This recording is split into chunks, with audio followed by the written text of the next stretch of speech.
يأتياه ملكان فيقيمانه فيقعدانه فيسألانه ثلاثة أسئلة له من ربك وما دينك وما نبيك وفي رواية أخرى وما هذا النبي الذي بعث إليك أو فيكم ከዚያም ሁለት መላእክቶች ይመጡና አሉ ነብዩ ሰለላሁ ዐለይሂ ወሰለም ነኪርና ሙንከር የተባሉ ሁለት መላእክቶች ይመጡና ከቀብሩ ያስነሱታል። ከዚያም በኋላ ሶስት ጥያቄዎችን ይጠይቁታል። ከሰቻለሩ ሶስት ጥያቄዎችን ይጠይቁታል። ያየ ማን ነው እያለ ነው ሰውየው ማስረጃ። መልአክ የሚባል እንዳለ ያምናል ክርስቲያን ሰው። ግን ስለ መልአክ ስራ ልክ እንዲሁ መልአክን ያየ አለ ወይ ብሎ እግዚአብሔርን ጠይቆ አያውቅም። ግን አለ ብሎ ያምናሉ። ወደ ሰው እምነት ሲመጡ ደግሞ ያየ ማን ነው? እምነት የሚባል ነገር በማናያቸው ነገራቶች በመልአክና በአምላክ ስንነገር በእምነትን የተነገር ነው። ነቢያቶች ናቸው የነገሩ። ገብተዋል። የመልአክ ምንነትን ግን ማንም ሰው ያየ የለም። ነቢያቶች ግን አይተዋል። እነዛ ነቢያቶች ሲያዩ ጊዜ ደግሞ ክንፋማ እንደሆኑ ነግረውናል። ገብቷቸዋል አይደለ?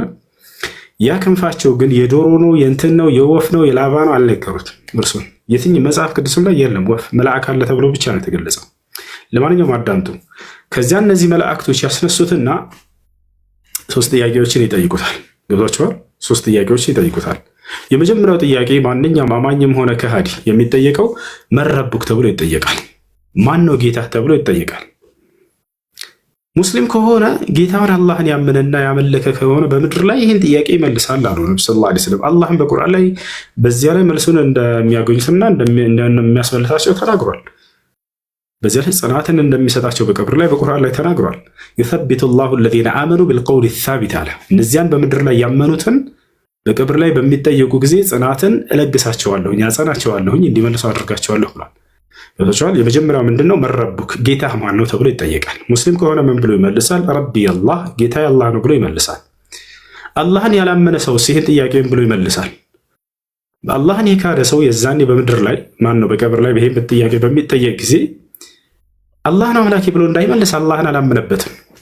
ሲያመልከው የነበረውን አካል አምላኬ ነው ብሎ እንዳይናገር ያን አምላክ እንዳልሆነ ተረድቷል። ገና ሊሞት ሲል ማንኛውም ከሃዲ የነበረበትን ስህተት መንገድ ይረዳል። ለማመንና ለመስለም ይፈልጋል፣ ግን ያን እድል አያገኝም። ይህን አላህ በቁርአን ላይ በርካታ ቦታ ላይ ተናግሯል።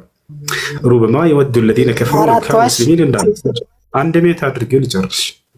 ሩበማ የወዱ ለዚነ ከፈሩ ለው ካኑ ሙስሊሚን አለ። እነዚያ የካዱኝ ሰዎች ምን ነው ሙስሊም ሆነን በነበር ብሎ የሚጸጸቱበት ቀን ይመጣል ብሎ እንደተናገረ ማለት ነው። ከዚያ በኋላ መረቡክ ተብሎ ይጠይቃል። ጌታህ ማን ነው? ረቢ አላህ ብሎ ይናገራል። ሙስሊም ሰው ጌታ አላህ ነው ይላል። ወማ ዲኑክ ተብሎ ይጠይቃል። ሃይማኖትህስ ምንድን ነው ተብሎ ይጠይቃል። ዲንህ ልእስላም ይላል። ሃይማኖት እስልምና ነው ይላል። እስልምናን በዚህ ከኖርክበት። ወማ ነቢዩክ ነቢይህስ ማን ነው ተብሎ ይጠይቃል። በዘመኑ የተላከለትን ነቢይ እንደ ነቢይ ይናገራል። ነቢይ ሙሐመድ ይላል። በዚህ ዘመን የሞተ ሰው ከሆነ ሙሐመድ ናቸው ይላል። በዒሳ ዘመን የሞተ ከሆነ ዒሳ ነው ነቢይ ይላል። በሙሳ ዘመን የሞተ ከሆነ ሙሳ ነው ነቢይ ይላል። ገብታችኋል? ይህን ከመለሰ በኋላ ቢማ ዓረፍተ ዛሊክ ይሉታል መላእክቶቹ። ይህን እንዴት ልታውቁ ቻልክ ይሉታል። ከዚያ ምን ብሎ ይመልሳል? ቀረእቱ ኪታበላህ ፈአመንቱ ብሂ ወሰደቅቱ ብሂ ይላል። እኔማ ይሄን ያወቅኩት አምላክ በነቢይ በኩል የላከልኝን መጽሐፍ አንብቤ እርሱን አመኘና ተረድቼ ነው የመለስኩት ይላል። ከዚያም አላህ መልስ ይሰጣል፣ ውጤቱን ይነግራቸዋል። ሰደቀ ዓብዲ ይላል። እነሆ ባሪያዬ ትክክለኛውን መልስ መልሷል ይላል። እፍርሹ ለሁ ፍራሽን ሚነል ጀና ወአልቢሱሁ ሊባሰን ሚነል ጀና ወፍተሑ ለሁ ባበን ኢለል ጀና ብሎ ይናገራል።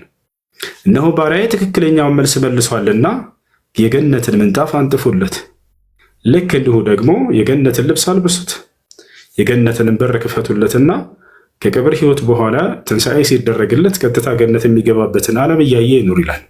ስለዚህ ትክክለኛውን መልስ አንዴ ልጨርስ፣ ተረጋጋ እባክህ። ከዚያ በኋላ እነዚህ መላእክቶች ይህን ካደረጉ በኋላ ወደ ገነት በር ሳያሳዩት በፊት የገሃነምን በር ቀድማ ያሳዩታል።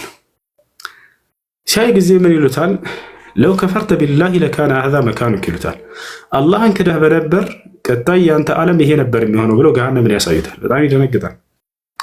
ወላኪነከ አመንተ ቢላህ ፈካነ ሀዛ መካኑክ ይሉታል። ነገር ግን አንተ በአላህ ስላመንክ አላህን ስለተገዛ በምድር ላይ ያውና ቀጣዩ ዓለም የምትገባበት ገነት ይሄ ነው ብለው ያሳዩታል።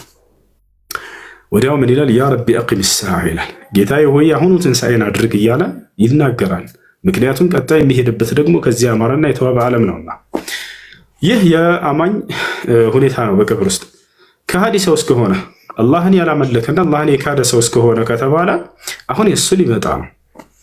እነዚያ መላእክቶች ልክ እንደመጀመሪያው ይመጣሉ ወደ ሰውየው፣ ከዚያ ያስነሱታል፣ ቀብር ጥያቄ ይጠይቁታል፣ መረቡክ ይሉታል። በሲመጡበት ጊዜ እጅግ በጣም አስቀያሚ በሆነ በሚያስፈራራ ገጽታ ነው የሚመጡት።